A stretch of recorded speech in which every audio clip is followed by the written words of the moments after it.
Space அப்படிங்கிறது ரொம்பவும் ஆச்சரியமான மர்மங்களை தனக்குள்ள அந்த இருட்டுக்குள்ள மறைச்சு வச்சுட்டு இருக்கக்கூடிய ஒண்ணு.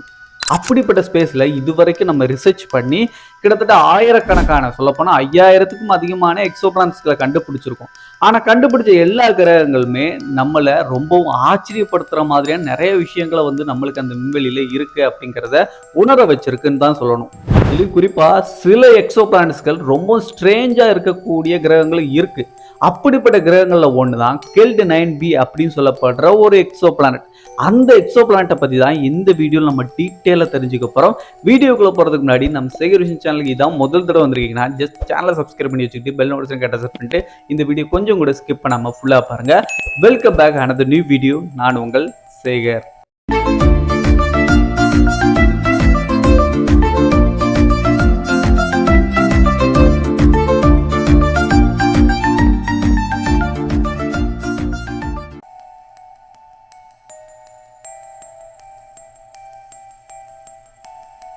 விண்வெளியில் ஆராய்ச்சி பண்ணுற விஞ்ஞானிகள் ஒவ்வொரு தடவையும் வினோதமான நிறைய வேற்று உலகங்களை எக்ஸோ பிளானட்ஸ்களை கண்டுபிடிக்கிறாங்க.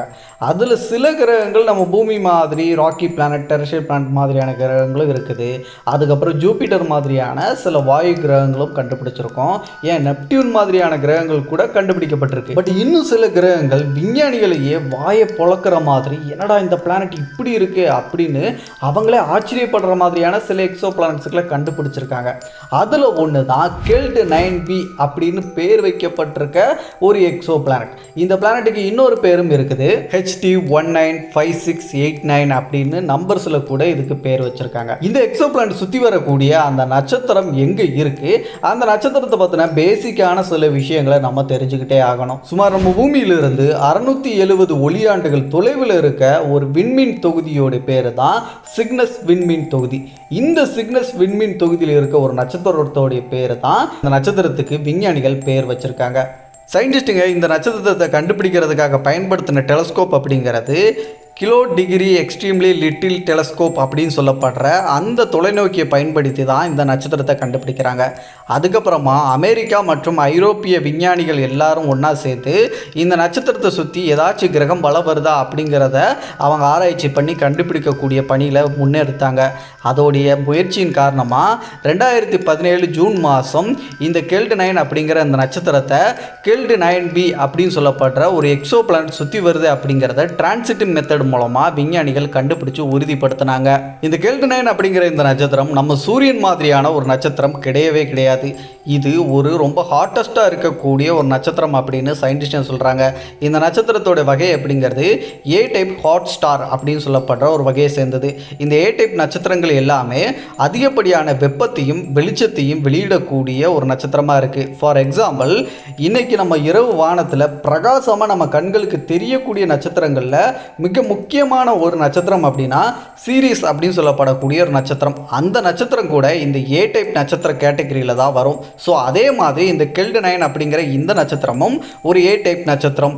இது நம்ம சூரியனை விட அதிகப்படியான மேல்பரப்பு டெம்பரேச்சர் கொண்டு இருக்கக்கூடிய ஒரு நட்சத்திரம். உங்களுக்கு புரிகிற மாதிரி தெளிவாக சொல்லணும் அப்படின்னா, இப்போ நம்ம பூமி சுற்றி வந்துட்டு இருக்க நம்ம சூரியனுடைய மேல்பரப்பு டெம்பரேச்சர் அப்படிங்கிறது 5500 கெல்வின் அளவு வெப்பம் கொண்டது. அதுவே இந்த பக்கம் இந்த கெல்ட் 9 அப்படிங்கிற இந்த நட்சத்திரத்தோடைய மேல்பரப்பு டெம்பரேச்சர் அப்படிங்கிறது 7700 10,000 கெல்வின் அளவு வெப்பம் கொண்டதாக இருக்குது. சொல்லப்போனால் நம்ம சூரியனை விட 2 மடங்கு அதிகப்படியான வெப்பத்தை வெளிப்படுத்தக்கூடிய ஒரு சூரியன். ஸோ வெப்பமே இந்த பக்கம் இவ்வளோ அதிகமாக இந்த நட்சத்திரத்துக்கு இருக்குன்னா அதோடைய லூமினாசிட்டி பிரைட்னஸ் அப்படிங்கிறதும் நம்ம சூரியனை விட 2.5 மடங்கு அதிகம். மாசுலையும் நம்ம சூரியனை விட 2.6 மடங்கு அதிக எடை கொண்ட ஒரு நட்சத்திரமாக இது இருக்குது. இந்த அளவுக்கு இந்த நட்சத்திரம் இருக்கும்போது இதோடைய ஆயுள் காலம் எவ்வளோ அப்படிங்கிறத தெரிஞ்சுக்கிறதுலேயும் நீங்கள் ரொம்ப ஆர்வமாக இருப்பீங்க. நம்ம சூரியனை விட இந்த ஏ டைப் நட்சத்திரங்கள் எல்லாமே கொஞ்சம் அதிக காலங்களுக்கு இருக்கக்கூடிய ஒரு நட்சத்திரங்களாக இருக்குது. ஃபார் எக்ஸாம்பிள், நம்ம சூரியனுடைய இப்போதைக்கு அதோட ஆயுள் காலம் அப்படிங்கிறது விஞ்ஞானிகள் கணிச்சு சொல்கிறது 10 பில்லியன் ஆண்டுகள் அப்படின்னு கணிச்சிருக்காங்க. அதில் இப்போ நம்ம சூரியன் 4.6 பில்லியன் ஆண்டுகளை முடிச்சிருச்சு. இன்னும் கொஞ்சம் வருடங்கள் தான் நம்ம சூரியன் அப்படிங்கிறது அதோட ஆயுள் காலத்தில் கழிச்சிட்ருக்கோம். ஆனால் இந்த ஏ டைப் நட்சத்திரங்களோட ஆயுள் காலம் ரொம்ப நீண்ட காலமாக இருக்கும். அந்த வகையில் இந்த நட்சத்திரத்தோடைய தற்போதைய வயது அப்படிங்கிறது விஞ்ஞானிகள் எவ்வளோ சொல்கிறாங்கன்னா 300 பில்லியன் ஆண்டுகள் ஆயிருக்கலாம்னு சொல்கிறாங்க. நம்ம சூரியனுடைய ஆயுள் காலம் கிட்டத்தட்ட இப்போதைக்கு இப்போதைக்கு 10 பில்லியன் ஆண்டுகள், அதில் 4.6 பில்லியன் ஆண்டுகள் தான் நம்ம சூரியன் பழமையானது. ஆனால் இந்த சூரியன் 300 பில்லியன். அப்போ எவ்வளோ வருஷம் ஆயிருக்குன்னு பாருங்கள் இந்த நட்சத்திரம் உருவாகி. இந்த நட்சத்திரத்தை விண்வெளியில் நம்ம பார்க்குறோம் அப்படின்னா வெள்ளை நிறத்தில் தான் இருக்கும். என்னப்பா நம்மளோட சூரியன் கூட ஸ்பேஸ்லேருந்து பார்க்கறதுக்கு வெள்ளை நிறத்தில் தான் இருக்குன்னு சொல்கிறது தான் நம்ம சயின்டிஸ்ட்டுகள் சொல்கிறாங்க. அப்போ இந்த நட்சத்திரம் வந்து வெள்ளை நிறத்தில் தான் இருக்குன்னா நம்ம சூரியன் மாதிரி தானே அப்படிங்கிற ஒரு கன்ஃபியூஸ் வரலாம். ஆனால் இதில் தான் ஒரு பெரிய ட்விஸ்ட் என்னென்னா, இது நம்ம சூரியன் மாதிரி என்ன தான் பார்க்குறதுக்கு வெள்ளை நிறத்தில் விண்வெளியில் இருந்தாலும் நம்ம சூரியனை விட ரொம்பவும் பிரகாசமான ஒரு நட்சத்திரம் அப்படிங்கிறதுனால ரொம்பவே ஒயிட்டாக தெரியும் அந்த நட்சத்திரம் விண்வெளியிலேருந்து பார்க்குறதுக்கு. ஸோ இதுக்கு காரணமாக அந்த நட்சத்திரத்தோடைய அந்த தன்மை அப்படிங்கிறதுனால தான். சரி, இந்த நட்சத்திரமே இவ்வளோ விஷயங்களை அதுக்குள்ளே வச்சுட்டு இருக்கும்போது இந்த நட்சத்திரத்தை சுற்றி வரக்கூடிய அந்த கிரகம் எவ்வளோ ஆச்சரியங்களை வச்சுருக்கோம் அப்படின்னு கேட்டிங்கன்னா, நீங்கள் வாயை புழக்கிற அளவுக்கு நிறைய விஷயங்களை அந்த நட்சத்திரத்தை சுற்றி வரக்கூடிய அந்த எக்ஸோ பிளானட்டும் வச்சுருக்கு. இந்த கெல்ட் 9b அப்படின்னு பேர் வைக்கப்பட்ட இந்த நட்சத்திரத்தை சுற்றி வரக்கூடிய அந்த எக்ஸோ பிளானட் அப்படிங்கிறது அதோடைய நட்சத்திரத்திலேருந்து கிட்டத்தட்ட 0.03 ஆஸ்ட்ரானமிக்கல் யூனிட் டிஸ்டன்ஸில் அதோடைய நட்சத்திரத்திலேருந்து இந்த கிரகம் சுற்றி வந்துட்டு இருக்கு. அண்ட் இது கூட நம்ம ஜூபிட்டர் மாதிரியான ஒரு கேஸ் பிளானட் தான், வாயுக்கள் நிறைஞ்ச ஒரு கிரகம் தான். அந்த வகையில் வியாழனோட கம்பேர் பண்ணும்போது இந்த டிஸ்டன்ஸை நீங்கள் எளிமையாக புரிஞ்சுக்கமே சொல்லணும்னா, நம்ம வியாழன் கிரகம் அப்படிங்கிறது நம்ம சூரியன்லேருந்து 5.2 ஆஸ்ட்ரானமிக்கல் யூனிட் டிஸ்டன்ஸில் இருக்குது. அப்போ இது 0.03 ஆஸ்ட்ரானமிக்கல் யூனிட் டிஸ்டன்ஸ்னால் எவ்வளோ க்ளோஸாக அதோடைய நட்சத்திரத்து பக்கத்தில் இருக்குது அப்படிங்கிறத நீங்கள் ஈஸியாக புரிஞ்சுக்க முடியும்.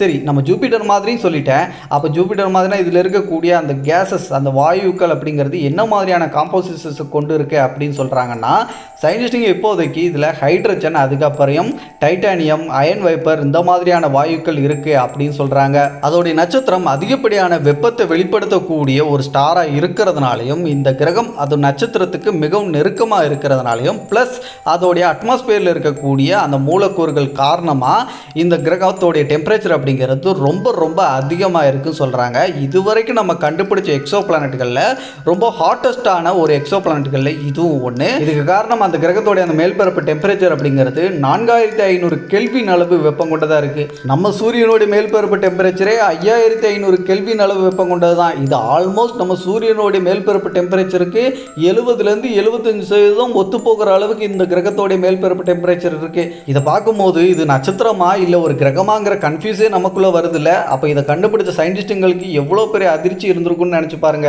ஜூபிட்டர் மாதிரி இது ஒரு கேஸ் பிளானட் தான் அப்படின்னு சொல்லிட்டேன். அப்போ ஜூபிட்டரோடு இது பெரிய கிரகமா சின்ன கிரகமா அப்படிங்கிற கேள்வி வரும்ல. அதுக்கான விட என்னன்னா, இந்த கிரகம் நம்ம ஜூபிட்டரை விட 1.8 மடங்கு சைஸில் பெருசு. அதே நேரத்தில் இதோட எடை மாசுங்கிற கணக்கு வரும்போது ஜூபிட்டரை விட 2.8 மடங்கு இதோடைய நிறை மாஸ் அப்படிங்கிறது அதிகம். ஸோ ஒரு பிரம்மாண்டமான ஒரு கேஸ் பிளானட் தான் கெல்ட் 9 அப்படிங்கிற அந்த நட்சத்திரத்தை. இந்த கெல்ட் 9b அப்படிங்கிற இந்த கிரகம் எவ்வளோ நாட்களில் அதை சுற்றி வரும்னு நினைக்கிறீங்க? வெறும் 1.8 நாட்கள்லேயே அதோடைய நட்சத்திரத்தை முழுசாக சுற்றி வந்துருமா? இந்த கிரகத்தில் மட்டும் நம்ம இருந்தோம்னு வச்சுக்கோங்களேன், 2 நாட்களுக்கு ஒரு முறை நம்மளுடைய பர்த்டேயை கொண்டாடுற மாதிரி தான் இருக்கும். இந்த பிளானட்டை பற்றின இன்னொரு இன்ட்ரெஸ்டிங்கான ஃபேக்ட் என்ன அப்படின்னு பார்த்தீங்கன்னா, இதோடைய நட்சத்திரம் ரொம்ப சூடானது, அதே நேரத்தில் பிரகாசமான ஒரு நட்சத்திரம்னு சொன்னேன். இந்த பிளானட்டும் அதோடைய நட்சத்திரத்துக்கு ரொம்ப பக்கத்தில் இருக்குது. அதோடைய டெம்பரேச்சர் அப்படிங்கிறது 4500 கெல்வின் அளவு வெப்பம் கொண்டதாக இருக்குது அப்படின்னு சொன்னேன் இல்லையா. இதன் காரணமாக அதோட வளிமண்டலத்தில் இருக்கக்கூடிய அட்மாஸ்பியரில் இருக்கக்கூடிய அந்த விஷயங்கள் எல்லாமே அதோடைய நட்சத்திரத்தால் கொஞ்சம் கொஞ்சமாக ஈர்க்கப்பட்டு இருக்கு அப்படின்னு சொல்கிறாங்க. ஏன்னா அது ரொம்ப பக்கத்தில் இருக்கிறதுனால அந்த நட்சத்திரத்தோடைய அதிகப்படியான கதிர்வீச்சு காரணத்தினால கொஞ்சம் கொஞ்சமாக கரைஞ்சிட்டு இருக்கு. ஐ மீன் அந்த சூரியனால் அதோடைய அட்மாஸ்பியர் அப்படிங்கிறது இழுக்கப்பட்டு உறிஞ்சப்பட்டு இருக்கு. இன்னும் பல கோடி வருஷங்களுக்கு அப்புறம் மொத்தமாக இந்த பிளானட்டோடைய அட்மாஸ்பியர் அப்படிங்கிறது காணாமல் போகிறது கூட வாய்ப்பு இருக்கு அப்படின்னு சொல்லிட்டு சயின்டிஸ்டுங்க சொல்கிறாங்க. இந்த கெல்ட் 9 அப்படிங்கிற அந்த நட்சத்திரத்தை பற்றியும் கெல்ட் 9b அப்படிங்கிற இந்த எக்ஸோ பிளானட்டை பற்றியும் எதிர்காலத்தில் நம்ம ஜேம்ஸ் வெப் டெலஸ்கோப் மூலமாக பல ஆராய்ச்சிகள் விஞ்ஞானிகள் மூலமாக எடுக்கப்படும் அப்படின்னு சொல்லிட்டு ஒரு தகவலும் விஞ்ஞானிகள் மத்தியில் பேசப்பட்டு இருக்கு. அந்த ஆய்வு முடிவுகள் என்னவா இருக்கும் அப்படிங்கிறதுக்கு நம்ம காலம் மட்டும்தான் பதில் சொல்ல முடியும். ஸோ அதுக்கு கொஞ்சம் வெயிட் பண்ணி தான் ஆகணும். ஓவரால் இந்த வீடியோவில் பார்த்த விஷயங்கள் கண்டிப்பாக உங்களுக்கு பிடிச்சிருக்குன்னு நம்புகிறேன். ஸோ சூரியனுடைய வகைகள் என்னெல்லாம் இருக்குது, அதை எப்படி வகைப்படுத்துனாங்க அப்படிங்கிறத நீங்கள் கம்ப்ளீட்டாக எக்ஸ்பிளைன் பண்ணி தெரிஞ்சுக்கணும் அப்படின்னு சொல்லிட்டு ஆசைப்பட்டீங்கன்னா இந்த வீடியோக்குள்ளே இருக்கக்கூடிய கமெண்ட்டில் ஸ்டார் அப்படின்னு சொல்லிட்டு நம்ம சேனலோடைய நேமை சேகர் விஷயம் அப்படின்னு சொல்லிட்டு மென்ஷன் பண்ணி கமெண்ட் பண்ணுங்கள். எத்தனை பேர் கமெண்ட் பண்ணுறீங்களோ அதை பார்த்து கூடி சீக்கிரம் அந்த வீடியோ நான் மேக் பண்ணுறேன். டெய்லி நம்ம சேனலில் போடக்கூடிய வீடியோஸை மிஸ் பண்ணாமல் பார்க்குறதுக்கு நம்ம சேனல் இன்னும் கூட சப்ஸ்கிரைப் பண்ணால் ஜஸ்ட் சப்ஸ்கிரைப் பண்ணி பெல் நோட்டிஃபிகேஷன் அட்டாச் பண்ணிட்டு டெய்லி வரக்கூடிய வீடியோஸ் எல்லாத்தையும் மிஸ் பண்ணாமல் பாருங்கள். மற்ற வீடியோஸ் பார்க்கணும் மேலே ஐக்கான் லிங்க் கொடுத்துருக்கேன், செக் பண்ணிக்கோங்க. அடுத்த ஒரு நல்ல தகவலோட நான் உங்களை சந்திக்கும் முறை நான் உங்கள் சேகர். Bye bye.